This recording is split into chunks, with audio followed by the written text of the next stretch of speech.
Hey everybody, what's going on? Rob Cesternino back with this week's Survivor burning question, a final burning question before we get to Wednesday night's finale. And every week I look and I think and I am searching for inspiration. And I often turn to the patrons of Rob as a Podcast, as I like to say, the greatest reality TV community in the world. And I said, patrons, I need your help. Help me come up with the idea for this week's burning question. And by far, this week's most popular request was to explore the question of when should a player turn on their ally? That was the dilemma that Yam Yam pondered in the latest episode, whether or not to vote out Jamie or to turn on his ally Carolyn, who just made a big move. She played the idol for Carson, and everybody was talking up Carolyn, even Carolyn. But for a Survivor player, this is a fundamental decision that must be made to weigh your chances of winning in the end against your allies versus the possibility of not getting to the end without their numbers to help you get there. And while there is not a one size fits all answer to this very complicated equation, I do think that there are some best practices that we can glean from the past 43 seasons to help determine if Yam Yam made the right decision and how future players should approach this question. So, when we go back into the history of the show, the way that we look at this question is going to change a little bit. The way that old school players had to look at sitting in a final two is different than how modern players not only have to deal with a final three, but also the final four fire making, which kind of creates a soft final four for the players to work in. If this was a season with a final two, these last few votes might be exceedingly cutthroat for the Tika Three, but that's another story. Survivor history is littered with players who did not know when to cut an ally at the appropriate time to maximize their chances to win. The most famous early example was back all the way in Survivor, the Australian Outback, when Colby won the Fallen Comrades channel at the final three on day 41 of Survivor's second season. Imagine 41 days. That's like 2 seasons. Colby, he decided to cast his one vote against Keith Famey to take Tina to the end, where he made one of Survivor's biggest blunders to lose 4-3 to Tina. Didn't want to cut his ally. On the winning side of knowing when to take out an ally, Brian Heidick in Survivor Thailand taught Survivor players how to do that. He's not the best influence for everything, but he had a sense of which of his allies he could beat and knew who he would lose to when he decided how to take apart Chewy when they got down to 5. Now, the most complicated question for players ends up being when there is a big threat to win in your alliance, and voting against them would require help from people outside the alliance. If you strike against an ally too early, you give the chance for these replacements to either turn the tables on you before you reach the finals or become a more palatable alternative for the jury. In every final three, there's always going to be one player that's going to win and the other two who won't.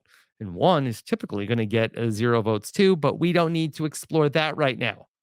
The trick for a Survivor player is to be able to tell if you are the eventual winner or the loser of any given final three matchup. Many times we chalk up a Survivor player's win to a performance at the final Tribal Council. But I wonder if we might underrate the great winner's ability to read the landscape of the game and know that they hold the winning hand in a final three matchup against their allies. So many great players wanted to keep their alliance together as they headed towards the end of the game, resisting other tempting offers. Look at Todd, who stuck it out with Courtney and Amanda in China. Boston Rob, he worked the whole game to get to the end with the matchup of Natalie and Philip. Kim famously had so many different options of who she could have gone to the end with in Survivor One World, but she chose to stick it out with Chelsea and Sabrina. Cochran stuck with Dawn and Sherry from the chance that he got to work with Sherry at the merge. Tyson, he stayed with Jervis and Monica and kept them loyal the whole way through.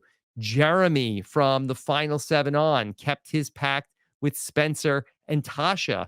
And Sarah Lucina, she made her final 3 deal with Troyzan and Brad towards the end of the game and knew that that was a winning combination for her. These aren't the only times that a player knew they had the game in the bag, but all of these players worked to get a group from a certain point in the game to ultimately sit in the final 3 with their allies. In all these cases, the player that won was confident that they needed to go to the end with that specific group, and they were able to get the eventual losing finalists to also buy into that plan. Now, for the players who came up short, they should not have sat at the end with that game's ultimate winner. While some of them may have lost the game due to a bad final tribal council performance, the bigger weakness in their game, I think, was their inability to self assess or to act on that self assessment to get a more favorable matchup for the final tribal council. In my opinion, there's a big difference between great and not as great players in their ability to know the perception of the jury while still in the game. Now, while it's not true in every case, many of these players willingly went to the end with a player who was going to smoke them in front of the jury, deluding themselves into thinking that it was anybody's game at the final tribal council when it clearly wasn't. If you went to the final tribal council and lose the game to your alliance, I think it's fair to say that you should have cut your ally if there was an opportunity to do so. Now, there are cases when a player realizes they can't win and they're happy to take the runner up money. But again, that's not something that we're getting into here.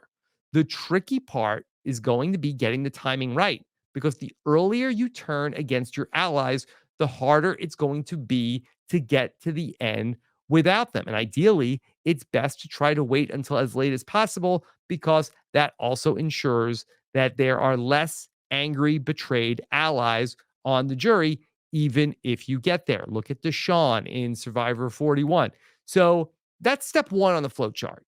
Can I beat my allies or alliance in the final 3 at the end of the game? If the answer is no, and you're playing to win the game, you need to turn against your alliance. So this is pretty straightforward so far, and it makes a lot of sense. But the thing that's going to change this equation, for better or for worse, is going to happen in Survivor 35. Heroes versus healers versus hustlers, with the introduction of the final 4 fire making. Things are going to get more complicated because, while many of us super fans complain a lot about the inclusion of the twist, which, in full disclosure, I think is antithetical to the idea of Survivor, where people vote out for every single elimination except for the one most important of the season. I digress. I do want to plan about how this creates a really critical decision point for players who may be considering cutting their allies. Now, in its introduction, season 35, Ben was going to go home. He lost the Final Four challenge, and there was an alliance of Chrissy and Devin and Ryan, and they were headed to the final 3 following Chrissy's immunity win.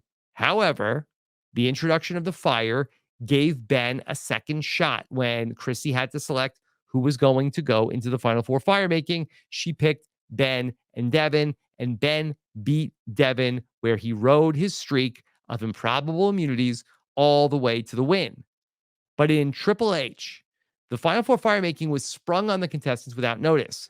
In Ghost Island, that was the first season the players knew that this was going to be part of the game, even if they couldn't have practiced before coming to Fiji. And famously, Dominic and Wendell were allies all the way through Ghost Island.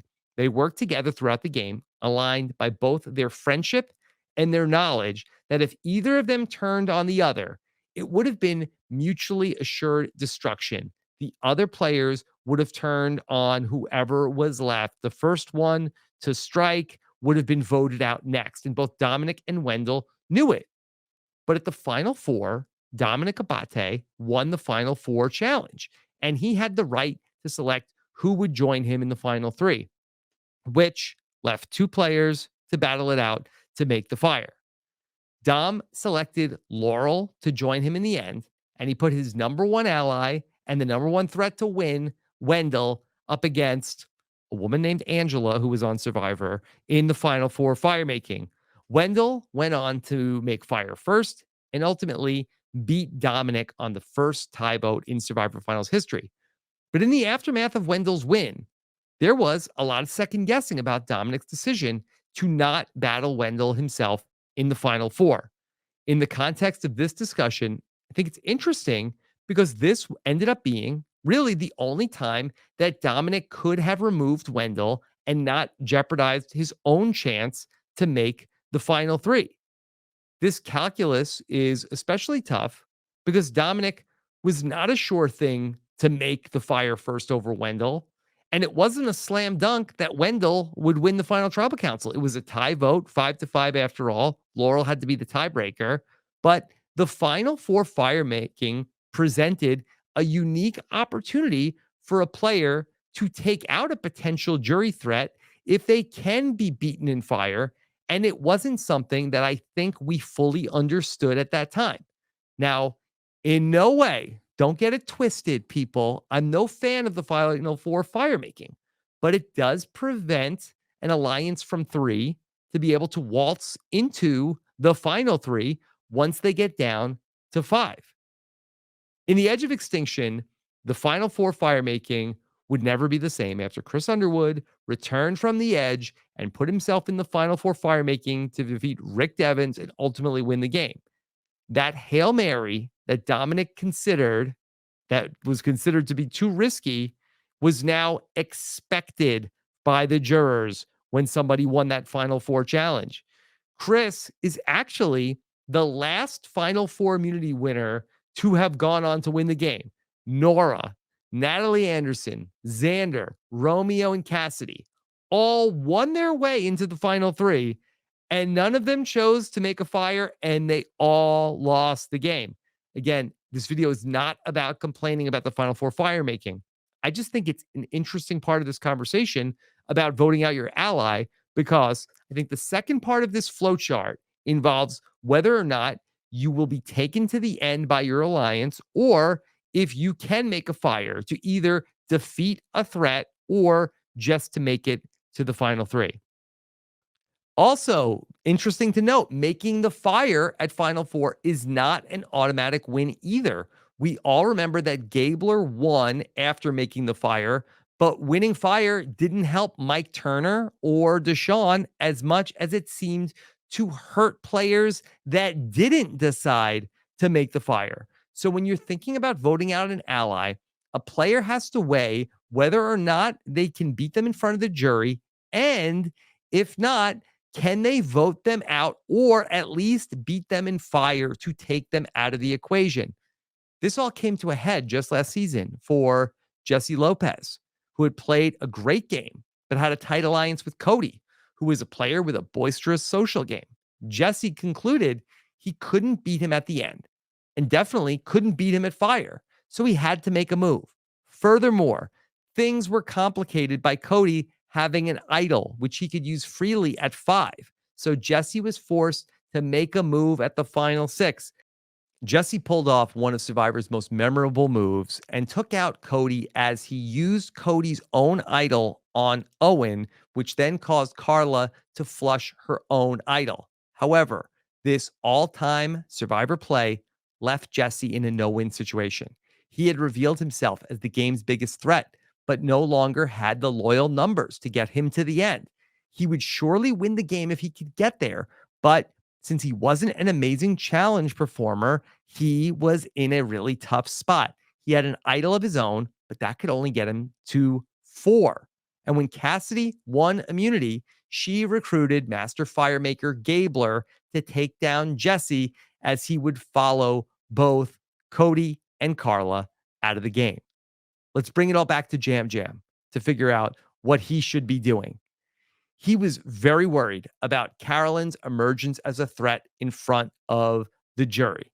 He had been with Carolyn the entire game. He knows Carolyn better than anybody. He knows how capable Carolyn is and how she could potentially outshine even him at the final tribal council. And to complicate things, Yam Yam tells Carson in this episode that Carolyn is actually amazing at making the fire. He says she practiced until she was bleeding. I think you're doing it wrong if you practice until you're bleeding. But anyway, I digress. Similar to Jesse, so we're at the final six. And Yam Yam, he's in an alliance with a player he thinks he could lose to that also can beat him at fire. But the difference here is that Carolyn used her idol and Cody still would have wanted to play his at the final five. But Yam Yam really did consider making this move based off of everything we saw in the episode. In fact, he goes to Carson and tries to get Carson on board. And it doesn't make sense to Carson. Why do it at 6? And you don't think we can get her out at 5? Okay. I don't think we can take her out at 5, and I think she'll win the fire making. And we never find out why Yam Yam thinks they can't get Carolyn out at 5. But I'm wondering if Yam Yam was not only considering voting out Carolyn now, and then he wasn't going to be able to vote out Carolyn at 5, because maybe Yam Yam was going to vote out Carson at 5. I spoke to Jamie the other day, and in her exit interview, she talked about how she had a great relationship with Yam Yam, and we didn't see it on the show. Heidi has also hinted that she might have a better relationship than the show has revealed with Yam Yam and some of the things that she's said about Yam Yam in her confessionals. Could Yam Yam have been considering a final 3 with Jamie and Heidi? I think that you could understand why that might be more attractive to him than sitting at the end with Carson and Carolyn. However, Carson, he did not seem too keen on the idea of voting out Carolyn, maybe realizing that this might make him very vulnerable at the final 5 once Carolyn is gone. And he gets Yam Yam to stay Tika strong for this vote. Yam Yam in this episode told Jamie that he has a superpower in this game. I know when you guys are lying to me. That's my only superpower, is knowing what people like to me. Yeah. Yam Yam also said at Tribal Council that he does not have the superpower to read minds. I don't have that superpower. That's a superpower I would like to have. It would be amazing if I could read minds. I can't. But maybe Yam Yam has that superpower to read the jury. Maybe he knows that he would be the ultimate winner in an all Tika final 3. If Yam Yam's read is right, he makes a bet on himself to not turn on his alliance this time. And the best part is we get to find out on Wednesday night if that superpower is real. But if Yam Yam is right, does that mean that Carolyn and Carson are wrong? If all 3 of them sit at the end, one of them has to win and the other 2 have to lose. It's also likely that one of the Tikas who would lose an all Tika final 3 might win in a different configuration. Should Carson and Carolyn have considered voting against Yam Yam? That's still up for debate as we process the final 6. But at the final 5, if the Tikas are not considering taking the shots, one of them, I think, is going to wish that they had struck sooner to cut their ally. If Yam Yam is right, Carolyn is the fire maker to beat. She could even be the one to knock out Yam Yam if she wants to do that. That could be her ace in the hole. And if Gabler got a win off fire making, you got to think that that whole tribal council is going nuts if Carolyn makes a fire. Alas, Carson, I'm not sure what his plan looks like from here.